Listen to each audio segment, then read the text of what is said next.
ప్రియమైనటువంటి 10th first language చదువుతున్నటువంటి విద్యార్థులందరికీ కూడా రామాయణం నుంచి నేను మొత్తం 17 క్వశ్చన్స్ చేశానండి.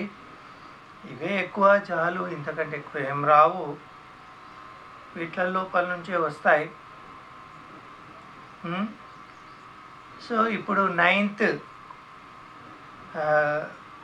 క్వశ్చన్ నేను తయారు చేశాను. దాని క్వశ్చన్ ఎలా ఉంటుందో చదువుతాను, ఎన్ని రకాలుగా అడగొచ్చు చెప్తాను. సో మీరు 1 to 8 కావాలనుకుంటే సేమ్ ఇంగ్లీష్ రామాయణం అని తెలుగులో ఉందా, అది కాకుండా ఇంగ్లీష్లో అప్లికేట్ ఇంగ్లీష్లో ఉంటుంది కదా. 10th first language Telugu, 10th first language Telugu Ramayanam. ఇప్పుడు ఇదేమని ఉంటుంది, 9th answer by Shantan TV channel name ఉంటుంది కాబట్టి ఆ టీవీ ఛానల్ నేమ్ కొట్టండి. అలాగే సేమ్ మీకు ఫస్ట్ వరకు కావాలనుకుంటే 1, 2, 3 ఏది ఈ 9th ప్లేస్లో 1, 2, 3, 4, 5, 6, 7, 8 కొడితే ఆ ఆన్సర్స్ వస్తాయి. కంపల్సరీ శంతన్ టీవీ అని లేదా పరాంకుశం టీవీ అని, పరాంకుశం టీవీలో చూసినట్టయితే పరాంకుశం టీవీ అని, శంతన్ టీవీలో మీరు చూస్తున్నట్టయితే శంతన్ టీవీ అని కొట్టండి. రెండు నా ఛానల్స్, ఓకేనా. సో ఇప్పుడు 9th క్వశ్చన్ ఏంటంటే, ఏ ఛానల్లో మీరు చూస్తున్నట్టయితే ఆ ఛానల్ నేమే కొట్టండి. 9th ఇది వాలి సుగ్రీవుల విరోధం గురించి రాయండి. వాలి సుగ్రీవుల విరోధం గురించి రాయండి. అయితే చాలామంది దీని తర్వాత చెప్తానండి, నేను కొంచెము వినాలి, వింటే మీ ఇష్టం అండి, అది మీ ఇష్టం ఉంటే వినండి. రోజు చెప్పేది ఇది సబ్స్క్రైబ్ చేసుకో, అది సబ్స్క్రైబ్ చేసుకో కాదు, చెప్తాను. ఫస్ట్ క్వశ్చన్ వాలి సుగ్రీవుల విరోధం గురించి రాయండి అంటారు. సెకండ్ రాముడు వాలిని చంపిన విధానాన్ని రాయండి అంటారు. లేదా థర్డ్ వాలి వధ న్యాయమా కాదా, మీ అభిప్రాయాన్ని తెలపండి అంటారు. ఈ మూడిటి క్వశ్చన్ ఆన్సరు ఒకటే అండి, ఓకేనా అండి. వాలి సుగ్రీవులు అన్నదమ్ములు.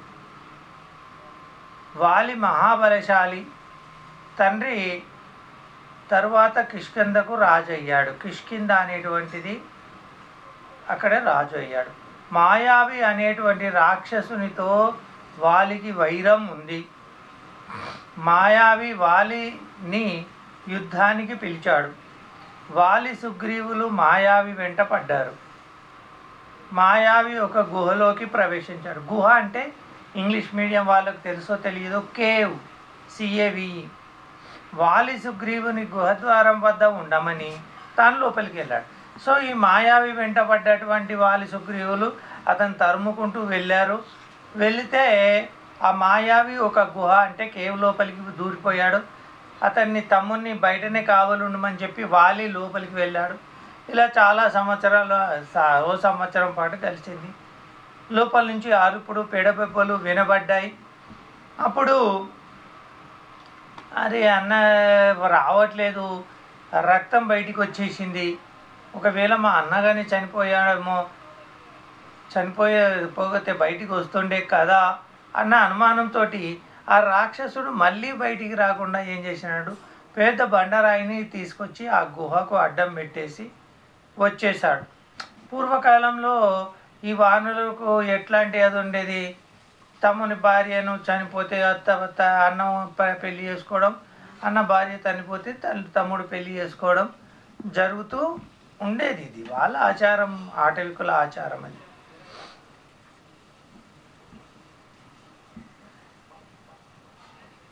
సుగ్రీవుడిని మంత్రులు కిష్కింధకు రాజుగా చేశారు. అప్పుడు ఇక చెప్పాడు, వచ్చి మళ్ళీ కొద్ది రోజులు చూశారు. అయినా అతని మంత్రులు రాజ్యం లేకపోతే బాగుండదు అని చెప్పేసి ఏం చేశారు, సుగ్రీవుణ్ణి రాజుగా చేశారు.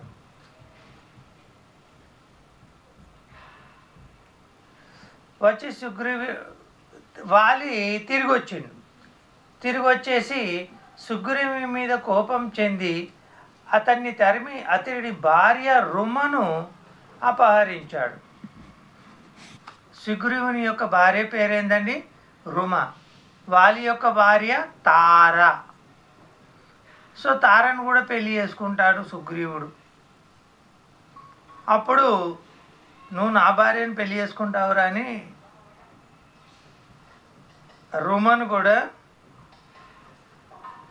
అతను లాక్కుంటాడు. ఇతన్ని ఇంట్లో నుంచి వెళ్ళగొట్టేస్తాడు. ఎవరు? వాలి. సుగ్రీవుడు పారిపోయి ఋషిముఖ పర్వతం మీద తల దాచుకుంటాడు. ఋషిముఖ పర్వతం మీద తల దాచుకుంటాడు. మాతంగముని శాపం వల్ల వాలి ఋషముఖ పర్వతాన్ని నాడాడు. మాతంగముని శాపం పెట్టినాడు, ఈ ఋషముఖ పర్వత ప్రాంతంలోకి వాలి నువ్వు వస్తే చచ్చిపోతావు అని చెప్పేసి మాతంగముని శాపం పెట్టాడు. కాబట్టి ఆ ఋషముఖ పర్వతం మీదకి వాలి రాలేడు. అందుకోసము వాలి రాలేడు కాబట్టి సుగ్రీవుడు తన మంత్రి అయినటువంటి హనుమంతునితో ఋష్యముఖ పర్వతం మీద ఉంటున్నాడు. సీతాదేవిని ఇక ఇప్పుడేం జరిగింది? సీతాదేవిని వెతుక్కుంటూ అక్కడ చెప్పాడు కదా, రాక్షసుడిని కాల్చిన తర్వాత సుగ్రీవునితో కబంధుడు చెప్పాడు కదా మనకు, సుగ్రీవునితో స్నేహం చేస్తే నీకు మేలు జరుగుతుందని. ఈ సుగ్రీవుని వెతుక్కుంటూ వీళ్ళు వచ్చారు.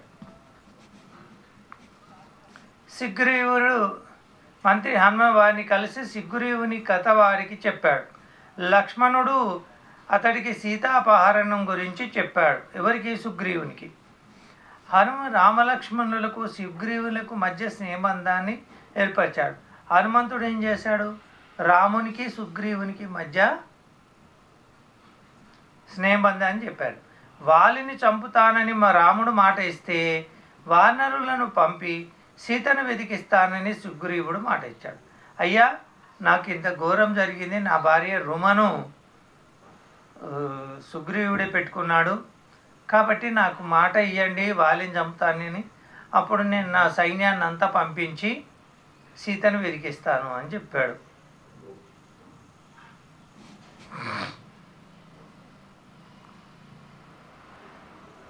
సరే అని చెప్పాడు. అలా వాలి నువ్వు అతన్ని యుద్ధానికి పిలువమని శ్రీరాముడు అన్నాడు. శ్రీరాముడు అంటే సుగ్రీవుడు పోయి వాలిని యుద్ధానికి పిలిచారు. ఇద్దరు కొట్టుకోవడం మొదలుపెట్టాడు. కానీ శ్రీరామునికి అందులో వాలి ఎవరో తెలియలేదు.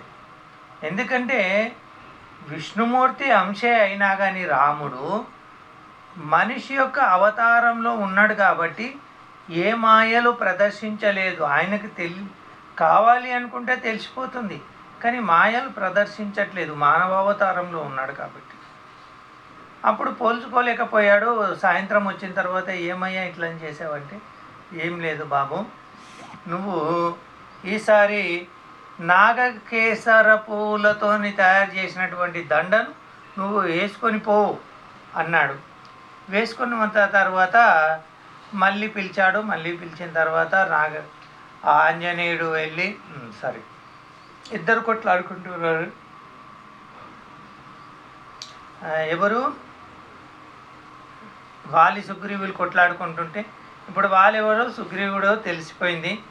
వెంటనే ఒక చెట్టు చాటుకి వెళ్ళి బాణంతో వాలిని కొట్టాడు. వాలి కింద పడిపోయాడు. కింద పడిపోయి, రామ ఎంత పని చేసి చెట్టు చాటు నుంచి కొట్టావు నన్ను అని, అయినా నాకు తగిన శిక్ష పడిందే అని చెప్పి తన భార్య అయినటువంటి తారను, రుమను, కొడుకైనటువంటి అంగదుని వాళ్ళకు అప్పగించి ప్రాణాలు తీసుకుంటాడు. ప్రాణాలు వదిలేస్తాడు. చాలామంది ఇది అండి కథ. ఇంతవరకు స్టోరీ ఉంది. అయితే నేను చెప్తా అన్నది ఏంటంటే, వాలి చాలామంది ఇప్పుడు కామెంట్ ఏం చేస్తున్నాడంటే, శ్రీరాముణ్ణి దేవుడు అంటారు కదా, వాలిని ఎవరో తేల్చుకోలేకపోయాడా, వాలి ఎదురుగా వెళ్ళి చంపలేకపోయాడా అని అంటారు. ఇది లెసన్ కాదండి, నేను నా ఓన్గా చెప్తా ఉన్నాను అని అంటూ ఉంటారు. ఇది రాయకండి. మీకు ఒక రామాయణం మీద నాలెడ్జ్ రావాలని చెప్పేసి ప్రతి లెసన్ తర్వాత కూడా ప్రతి ఆన్సర్ తర్వాత కూడా కొంత రామాయణ సూక్ష్మాలు చెప్తాను నేను మీకు, మనకు తెలియనటువంటివి. చాలామందికి ఈ మధ్యన ఎదురుగా పోయి చంపొచ్చు కదా అని అంటారు. రాముడు కాదండి, విష్ణుమూర్తి కాదండి, బ్రహ్మ కాదండి, అతనికి వరాలు ఇచ్చినటువంటి దేవదేవుళ్ళు అయినా కానివ్వండి, ఏ దేవుడు, శివుడు కూడా వెళ్ళి అతనికి ఎదురుగా నిలబడి చంపలేడు. ఎందుకంటే దేవేంద్రుడు అతనికి ఒక వరం ఇచ్చాడు. దేవేంద్రుడు మరే విష్ణుమూర్తి కంటే గొప్పవాడా? కాదు. కానీ ఒకరు ఇచ్చినటువంటి వరాలను ఇంకొక దేవతలు గౌరవించేవాళ్ళు. అతనికి ఎదురుగా ఎవరు వెళ్ళినా అతని శరీరంలో ఉన్న బలం సగం వాలికి వెళ్ళిపోతుంది. ఎట్లా చంపగలరు వాలిని? అందుగురించి చెట్టు చాటు నుంచి చంపాడు. దానికి కూడా ఒక కారణం ఉందండి. అతను చాలా దుర్మార్గాలు చేశాడు వాలి, రావణాసురునితో కలిసి. రావణాసురుడు వాలి చాలా స్నేహితులు. నిజానికి వాలికి చెప్తే సీతను తీసుకొచ్చి అప్పచెప్పేవాడు. మరి రావణాసురుని వధ జరిగేదా? కాబట్టి అంతా కూడా చరిత్ర అంతా కూడా మనకు చెప్పేవాళ్ళు ఎవరు లేదండి. ప్రతి ఆన్సర్ తర్వాత కూడా నేను కొంత చెప్తాను, మీరు దయచేసి వినండి. వింటే మనకు కొంత అవగాహన అనేటువంటిది కలుగుతుంది రామాయణం మీద. సో లైక్ చేయండి, వీడియో బూస్ట్ అయ్యి అందరికీ వెళ్ళిపోతుంది. సబ్స్క్రైబ్ చేసుకొని వాళ్ళు సబ్స్క్రైబ్ చేసుకోండి, అందరికీ షేర్ చేయండి. 8th to డిగ్రీ లెసన్స్ ఉంటాయి, తెలుగు, సంస్కృతం అండ్ గ్రామర్. ఓకేనా?